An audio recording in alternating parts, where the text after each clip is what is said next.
Good morning વિદ્યાર્થી મિત્રો. ગણિતમાં નવું ચેપ્ટર શરૂ કરવાનું છે. જે ચેપ્ટર નંબર છે તે પૃષ્ઠફળ અને ઘનફળ. તમે લોકોએ રોજિંદા જીવનમાં ઘન પદાર્થને એટલે કે લંઘન છે એને તમે જોયો છે. દાખલા તરીકે હું તમને એક ઉદાહરણ આપું કે અનાજ ભરવાનું પીપળું. તો એ પીપળું છે એ લંઘન આકારનો હોય. બરાબર, પીપળું છે એ લંઘન આકારનો. દાખલા તરીકે એક કાગળ હોય છે, એ કાગળની ઉપર જ તે એક સરખા કાગળની જો હું થપ્પી મૂકીશ તો એ એક આ રીતે લંબો છે એ થશે. બરાબર, એક કાગળ હોય તેની જાડાઈ ઓછી હોય પણ એની ઉપર જો હું 15 થી 20 પેજ છે જો હું મૂકીશ તો એની જાડાઈ છે ધીરે ધીરે શું થતું જાય તો કે વધારો થતો છે. આમ લંઘન હોય તો એમાં લંબાઈ હોય, પહોળાઈ હોય અને સાથે ઊંચાઈ પણ હોય છે. બરાબર, આકૃતિ તો એટલે વધારે દાખલા તરીકે હું અહીંયા એક લંઘન આકાર છે એ દોરું છું.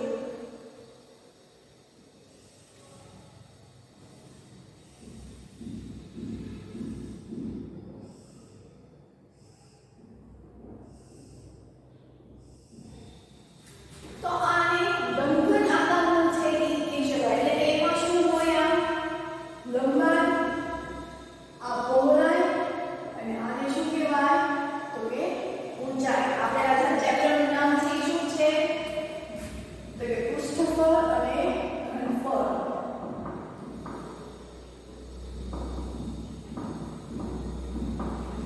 અને એમાં આપણે લંબઘન વિશે છે એ સૂત્ર છે એ તારવવાનું છે.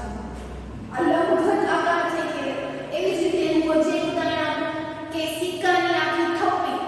તો જ્યારે સિક્કાની થપ્પી હોય છે એ નળાકાર સ્વરૂપે હોય છે. બરાબર, ટીપલું મેં તમને કીધું અનાજ ભરવાનું તો એ લંબઘન આકાર હોય. આમ તમે રોજિંદા જીવનમાં ઘણા બધા આકાર છે એ જોયા છે. ઘનાકાર જોયા હોય, લંબઘન જોયા હોય, સમઘન જોયા હોય. સમઘન એટલે શું થાય તો કે જેની બધી જ બાજુ છે એ સમાન હોય તેને આપણે સમઘન છે એ કહેવાય. તો આ બધા ક્ષેત્રફળોના સૂત્રનો ઉપયોગ કરીને આપણે દાખલાઓ છે એ શીખવાના છે. તો આનું સૂત્ર આપણે તારવવાનું છે. લંબઘનનું સૂત્ર વક્ર સપાટીનું ક્ષેત્રફળ છે એ આપણે સૂચવવાનું છે. તો લંબઘન હોય છે તો એમાં કેટલી બાજુઓ આવેલી હોય છે તો કે એમાં 6 બાજુ હોય. પછી આપણે હું બીજું એક ઉદાહરણ આપું કે આપણા ઘરે કોઈ ફ્રીજ છે એ આવ્યું હોય. ફ્રીજનું જે ખોખું હોય છે તો એ લંબઘન આકારનું છે કે એમાં એની 6 બાજુઓ છે એ હોય છે. તો આમાંનું એક ઉદાહરણ આપી દો. સૂત્ર તારવવાનું છે તો આને હું આ આપું છું એટલે કે પહેલો નંબર છે એ આપું છું. બરાબર, તો ઈ કયો આકાર દર્શાવે છે? આ જે આકાર છે એ કયો બનાવે છે તો કે સમાંતર બાજુ ચતુષ્કોણ. તો સમાંતર બાજુ ચતુષ્કોણમાં હું એમ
બે આજુબાજુના અને બે છે ઈ આગળ પાછળ કે જેમાં માથાળું અને તળિયું ઈ આવે નહીં.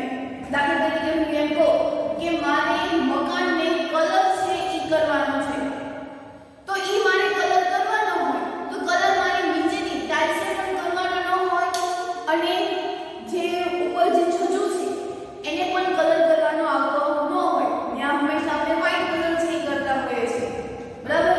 તો મારે કલર કરવાનું કીધું હોય તો મારે કેવી રીતે, તો કે એમાં પાછો પુસ્તક શોધવું પડશે, એટલે કે 4 બાજુ. જેનું સૂત્ર શું થાય? 2 ગુણ્યા ઊંચાઈ કૌંસમાં લંબાઈ વત્તા પહોળાઈ અથવા તો પહોળાઈ વત્તા લંબાઈ. ખાસ આ સૂત્રનો છે ઉપયોગ કરવાનો અને એટલું યાદ રાખવાનું છે કે પાછો પુસ્તકમાં નીચેનું તળિયું અને ઉપરનું તળિયું અને માથાળું ભાગ છે એ આવતો નથી. તો હવે એના પછીનો આગળનો ભાગ છે આપણે શોધીએ જે સમઘન છે, તો એના વિશે આપણે વાત કરીએ. તો હવે આવશે સમઘન. સમઘન એટલે શું થશે કે જેની બધી બાજુ છે કેવી છે? સમાન છે, એટલે કે ચોરસ ટાઈપનું હશે. આકૃતિ કંઈક આ રીતની થશે. સમઘન એટલે આપણે ખબર પડે બોક્સ છે એ વિચારીએ. સમઘનમાં પણ 6 બાજુ છે એ હોવાની, બરાબર. તો સમઘન હોય એટલે બધી બાજુ કેવી હોય? સમાન.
પહોળાઈ અને ઊંચાઈ. સૂત્ર તો આપણને ખબર છે.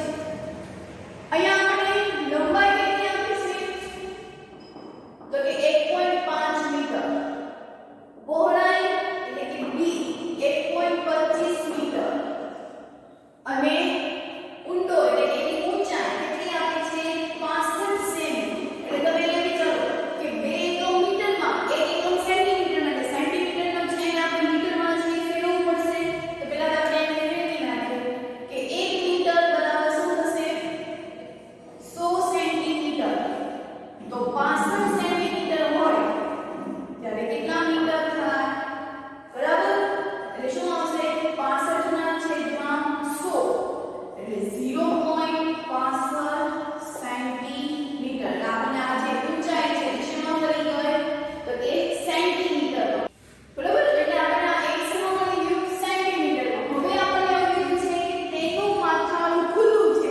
એટલે કે એનો ઉપરનો ભાગ છે એ ખુલ્લો છે. ઉપરનો ભાગ ખુલ્લો હોય એટલે આપણે બાકી બધાનું ક્ષેત્રફળ છે એ શોધવું પડશે. તો કુલ ક્ષેત્રફળ બરાબર શું કરવાનું? તો કે 4 બાજુનું ક્ષેત્રફળ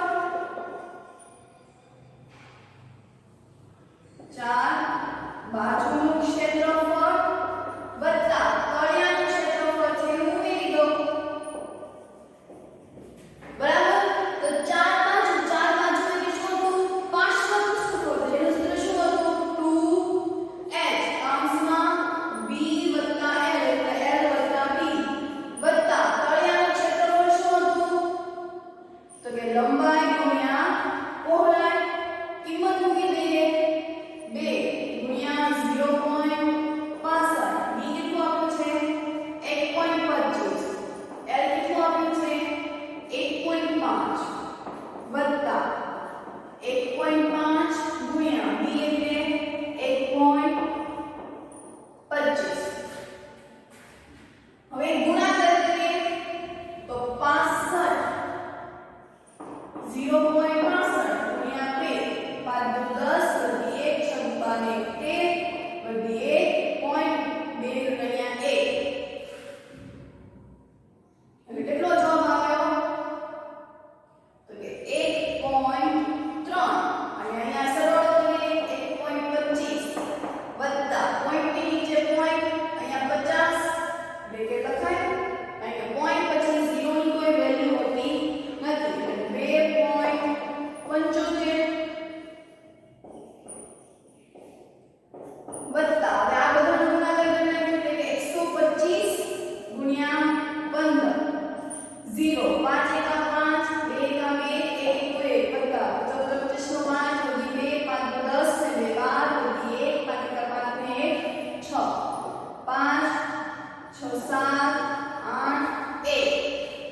અહીંયા પોઈન્ટ કાપી નાખીએ તો કેટલો જવાબ આવશે? 18.75. કેટલો આવશે? કારણ કે અહીંયા જો પોઈન્ટ પછી આ બે અને પોઈન્ટ પછી એટલે ટોટલ 3 પોઈન્ટ આપવાના. એટલે ક્યાં આવશે? 1.75 સોરી 1.875. બરાબર?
5 નવા 45. તો કેટલા રૂપિયા થશે? તો કે 109 રૂપિયા. આ શીટના કુલ ખર્ચ કેટલો થશે? 109 રૂપિયા. ક્લિયર? સમજાણું? આમાં આપણે શું કર્યું કે માથાળું આપણને કીધું છે એટલે કે માથાળું ક્ષેત્રફળ ન શોધ્યું, બાકી બધાનું ક્ષેત્રફળથી આપણે શોધી નાખ્યું. તો બાકી બધાનું જો ક્ષેત્રફળ મારે શોધવું હોય તો મેં શું કર્યું? તો કે ચાર બાજુનું ક્ષેત્રફળ એટલે કે પાછળનું ક્ષેત્રફળ વત્તા તળિયાનું ક્ષેત્રફળને કિંમત મૂકી દીધી. સાદું રૂપ આપ્યું એટલે આપણને ક્ષેત્રફળ મળ્યું. ત્યાર પછી આપણને શું કીધું હતું? તો કે 1 મીટર સ્ક્વેરના શીટના 20 રૂપિયા લેખે શીટ માટે થતો કુલ ખર્ચ છે એ શોધો. એટલે ત્રિરાશિ મૂકી કે 1 મીટર સ્ક્વેરના 20 રૂપિયા તો 5.450 મીટર સ્ક્વેર હોય ત્યારે કેટલા રૂપિયા થાય? તો આપણને જવાબ મળ્યો 109 રૂપિયા. તો હવે એના પછીનો બીજો દાખલો છે જોઈએ. તો હવે એના પછીનો બીજો દાખલો કે એક રૂપની લંબાઈ, પહોળાઈ અને ઊંચાઈ અનુક્રમે 5 મીટર, 4 મીટર અને 3 મીટર છે. રૂમની દિવાલ અને છત 7.50 પ્રતિ મીટર સ્ક્વેર પ્રમાણે રંગવાનો ખર્ચ છે એ શોધવાનો છે. એટલે આપણે આમાં શોધવાનું છે પૃષ્ઠફળ કે ક્ષેત્રફળ. પૃષ્ઠફળ કે ક્ષેત્રફળ? ક્ષેત્રફળ. બરાબર.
બે રકમ છે તે 0 7 35 નો 5 વધી 3 47 50 51 52 વત્તા 5 20 વધી 2 7 28 29 ને 30 કેટલો જવાબ આવ્યો તો 5550 રૂપિયા છે ઈ એને થયા બરાબર સોરી અહીંયા 7.50 છે એટલે આપણે બે પોઈન્ટ આપવા પડશે એટલે 0 0 ક્યુબ એટલે અહીંયા પોઈન્ટ આપી નાખીએ અહીંયા કેટલો આવે 550 રૂપિયા થોડી પાઈ અહીંયા ભૂલે 7.50 હતા મારે પોઈન્ટને દૂર કરવા પડે એટલે છેદમાં કેટલા મૂકવા પડે 100 છેદમાં 100 મૂકે એટલે 0 0 કેન્સલ 75 × 54 એટલે આવે 5550 વધી છેદમાં 1 0 છે એટલે આપણે પોઈન્ટ આપવો પડશે એટલે કેટલો જવાબ આવ્યો 555 રૂપિયા ક્લિયર સમજાણું જે આપણે કીધું એ શોધવાનું જો મથાળું કીધું હોય તો મથાળું શોધવાનું અને નીચેનું જે તળિયાનો ભાગ કીધું હોય તો તળિયાનો ભાગ છે એ શોધવાનો તો હવે એના પછીનો ત્રીજો પ્રશ્ન છે એ જોઈએ હવે એના પછીનો પ્રશ્ન ત્રીજો છે કે લંબચોરસ ગોળના તળિયાની પરિમિતિ 250 મીટર છે દાખલા તરીકે આ એક લંબચોરસ છે અને એની પરિમિતિ કેટલી આપી છે 250 મીટર તો આપણે લંબચોરસની પરિમિતિ સૂત્ર હોવું જોઈએ કે લંબચોરસની પરિમિતિ બરાબર સૂત્ર શું થશે તો કે 2 કૌંસમાં l + b એવું થશે પરિમિતિ આપી છે કેટલી 250 અહીંયા મૂકી દઈએ l + b અને સમીકરણ નંબર આપી દો 1 બરાબર હવે શું કીધું છે કે જો 10 પ્રતિ મીટર સ્ક્વેર એટલે તેની 4 દીવાલ લંબવાનો ખર્ચ 4 દીવાલ અને એનો શબ્દ આપ્યો છે 4 દીવાલ 4 બાજુ 4 પાછળ પૃષ્ઠફળ એવા બધા જ્યારે શબ્દ કહેવામાં આવે છે ત્યારે હંમેશા શું લેવાનું એનું પાછળ પૃષ્ઠફળ જ છે તો પહેલા આપણે પાછળ પૃષ્ઠફળ શોધીએ કે લંબચોરસનું પાછળ પૃષ્ઠફળ બરાબર શબ્દોને પકડવાના કે શું કહેવા માંગે છે અહીંયા 4 દીવાલનો શબ્દ આવ્યો અને 4 દીવાલ શબ્દ આવ્યો હોય ત્યારે સૂત્ર આવશે 2h l + b બરાબર હવે મને એમ કેવું છે કે આ શું અહીંયા દેખાય છે 2 કૌંસમાં l + b અહીંયા મને શું દેખાય છે 2 કૌંસમાં l + b દેખાય છે નાની બાળક દેખાય છે હા તો 2 કૌંસમાં l + b ની કિંમત શું છે 250 તો ન્યાય લખી શકાય 250 એને ગુણ્યા h એટલે h ની કિંમત તો નથી આપણી પાસે એટલે અહીંયા શું લખવાનું મીટર સ્ક્વેર આને સમીકરણ નંબર 2 આપો ખાસ સમજો ન સમજાય તો વિડિયોને રિમાઇન્ડ કરીને સમજો કે આ 250 ને h કેવી રીતે આવે તો કે સમીકરણ નંબર 1 ની કિંમત છે આપણે મૂકી હતી હવે શું કીધું કે 10 પ્રતિ મીટર સ્ક્વેર એટલે કે 1 મીટર સ્ક્વેર 10 પ્રતિ મીટર સ્ક્વેર લંબવાનો ખર્ચ તો શું થશે તો કે 10 × 250 × h કેવી રીતે ખાસ સમજો કે 1 મીટર સ્ક્વેરે 10 રૂપિયા તો આપણી પાસે કેટલો આવ્યો 250 × h એટલે લખી શકાય 250 × h મીટર સ્ક્વેરે કેટલા રૂપિયા થાય ચોકડી ગુણાકાર તો 250 × 10 × h એટલે કેટલું આવે 2500 × h હવે શેમાં પડી ગયા તો કે રૂપિયામાં અને એનો ખર્ચ પાછો કેટલો થાય છે 15000 તો ન્યા આપણે એમ લખી શકીએ કે 15000 રૂપિયા થાય છે કેટલું હોય ત્યારે તો કે 2500 × h હોય ત્યારે આપણે શું શોધવાનું છે હવે h તો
પછી 10 સેન્ટીમીટર બી આપી છે 10 સેન્ટીમીટર અને ઊંચાઈ આપણને આપી છે 7.75 સેન્ટીમીટર એટલે કે બે આપણને મીટરમાં આપ્યું છે અને બે આપણને સેન્ટીમીટરમાં છે એ આપ્યું છે એટલે આપણે એને પહેલા ફેરવવું પડશે મીટરમાંથી સેન્ટીમીટરમાં 22.5 એ આપણને શેમાં આપ્યું છે 2 મિનિટમાં સોરી સેન્ટીમીટરમાં જ આપ્યું છે મારે લખવામાં આવ્યું છે અહીંયા સેન્ટીમીટર છે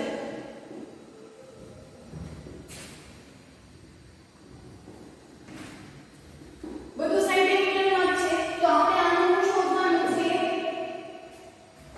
ક્ષેત્રફળ હવે ઈંટ હોય તો ઈંટમાં કુલ ક્ષેત્રફળ શોધવું પડે તો કુલ ક્ષેત્રફળનું સૂત્ર આપણને ખબર છે કે ઈંટનું કુલ ક્ષેત્રફળ બરાબર સૂત્ર શું હતું 2 કૌંસમાં લંબાઈ વત્તા પહોળાઈ પહોળાઈ વત્તા ઊંચાઈ ઊંચાઈ વત્તા લંબાઈ કિંમત મૂકી દઈએ 2 કૌંસમાં 22.5 ગુણ્યા 10 વત્તા 10 ગુણ્યા 7.5 વત્તા 7.5 ગુણ્યા 22.5 દૂર કરી નાખીએ એટલે 225 ના છેદમાં 10 એને ગુણ્યા 10 વત્તા 10 ગુણ્યા 75 ના છેદમાં 10 વત્તા 75 ના છેદમાં 10 ગુણ્યા 225 ના છેદમાં 10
ઓકે.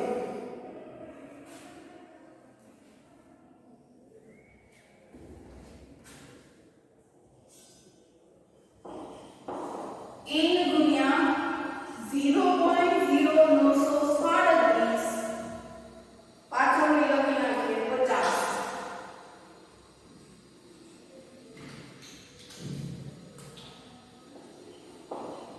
આટલાની ક્ષેત્રફળ છે એમાંથી થાય છે 9.375.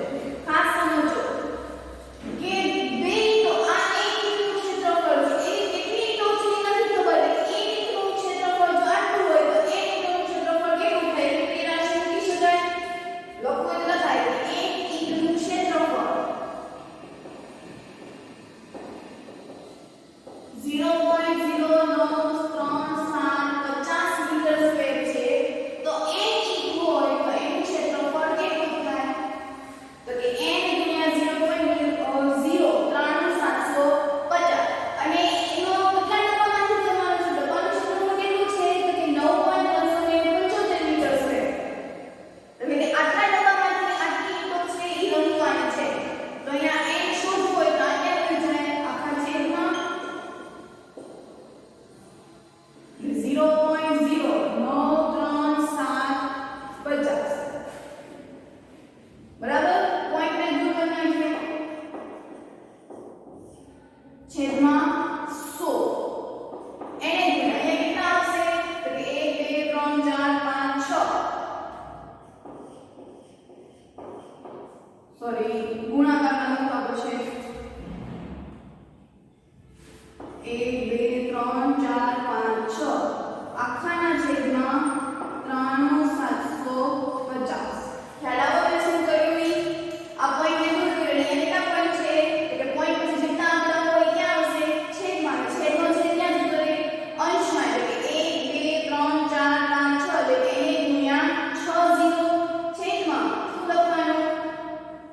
93750. ચલો 0 0 કેન્સલ કરી નાખીએ. તો કે 1 2 3 ને 4 1 2 3 4 આ 9375 ઈ પણ કેન્સલ થઈ જશે. તો શું જવાબ આવ્યો? 100. એટલે કે ઈંટની સંખ્યા છે કેટલી હતી? તો કે 100 છે. એટલે કે એક ડબ્બામાંથી 100 ઈંટો છે એને રંગથી રંગી શકાય. એટલે બીજું લખવું પડે કે 100 ઈંટોને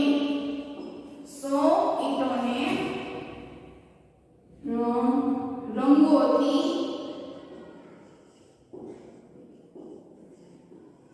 રંગી શકાય. 100 ઈંટોને રંગોથી રંગી શકાય. બરાબર?